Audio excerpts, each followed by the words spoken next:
everyone, Professor McAllister here, and tonight I'm going to teach you about subject and verb agreement. I've had a lot of requests for this topic, and it can be a little tricky, but once we're finished, you'll feel a lot more confident. I'm going to switch over to PowerPoint now, okay? Thanks. Okay, guys, let's do this subject-verb agreement. This is really boring. I'm sorry. I'll do the best I can. If you have to, when you're viewing this, pause and rewind. Take notes. Okay, here we go. Subject-verb agreement. So forget the rules that you know and follow my advice, okay? If the subject is singular, then the verb ends in S. So for example, the dog barks. Dog is singular, so barks, the verb, has to have an S. Another example, Jack laughs at the joke. Jack is singular, the verb has an S. Here's a little trick I came up with.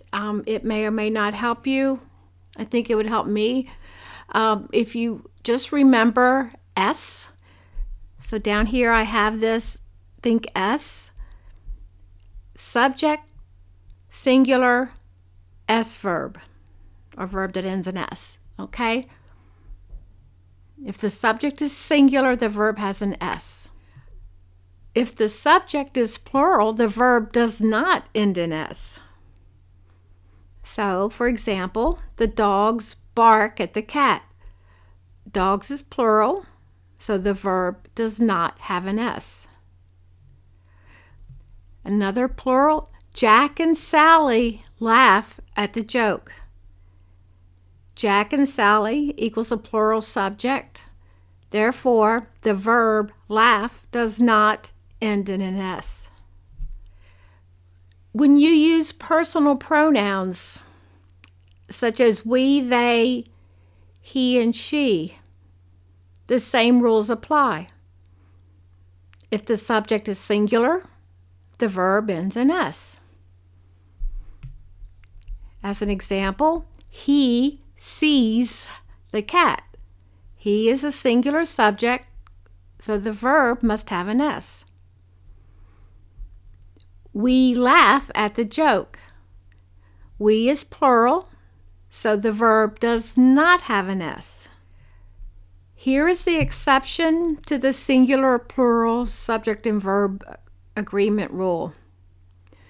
Two of the personal pronouns, I and you, if the subject is singular, if you're using either I or you as the subject, then the verb does not end in S.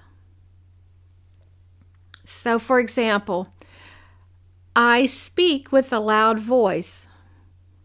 I is a personal pronoun that's singular, and its verb does not have an S. Another example, you speak with a loud voice. I forgot to change that. You is a personal pronoun and with a singular subject, and the verb does not have an S. Okay, this is another rule. When you're using the past tense, you use the same form of the verb, whether it's singular or plural. So this one is kind of easy. Example, the dog barked at the cat. Dog is singular, so you use the past tense that ends in ed. And another example, Jack and Sally laughed at the joke. Jack and Sally is a plural subject, and so the verb is past tense ending in ed. Now for helping verbs. The rules are very similar with helping verbs as well. If the subject is singular, the helping verb ends in S. So for example, the dog has barked. Has. The dog is singular, so the helping verb has to end in an S. Another example, Jack has laughed at the joke. Jack is a singular subject, so the helping verb must have an S, has. And you can use that same little trick if you think about S. Subject, singular, helping verb ends with S. However, if the subject is plural, the helping verb does not end in S. Examples, the dogs have barked at the cat. Dogs is plural, so the helping verb does not end in S. The helping verb is have. Another example, Jack and Sally have laughed at the joke. Jack and Sally is the plural subject. Therefore, the helping verb have does not have an S. Okay, this one looks really overwhelming, but don't worry. These are indefinite pronouns, and if you saw my previous video about pronoun antecedents, I covered this a little bit. All of these indefinite pronouns are singular. They might sound plural like everybody or everything, but they're not. They're singular. And so one way to help you remember that is, well, with the either, neither, other, just remember the ers. They end in er. Then with all of these other words, they all end in either body or one or thing. And if you think about it, just the body, that's one body. One is singular, obviously, and thing, anything, that one's singular as well. The only other two to remember are each and one. Okay? And guess what? The same rules apply. If the subject is singular, and it will be if you use any of these indefinite pronouns, the verb ends in S. Someone has the winning lottery ticket. Someone is singular, and it ends in S. Neither smiles very often. Neither is singular, so the verb has to end in an S. There are 5 indefinite pronouns that are plural, and they do not end in S. There are 5 indefinite pronouns that are plural, and they use verbs that do not end in S. These 5 verbs, both, many, few, several, and others.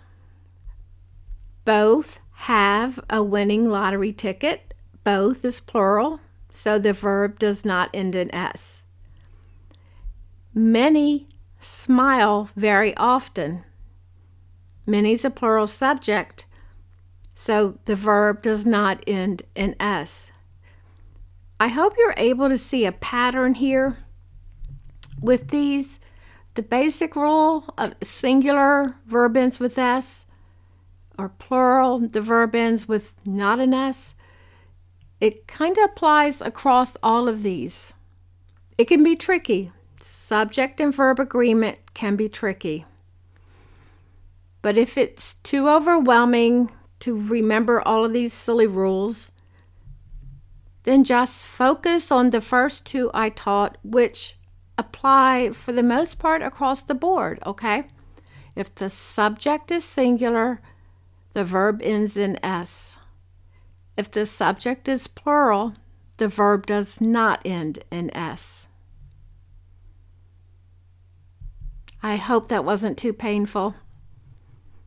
Thank you for listening. And tomorrow is Study Skills Sunday.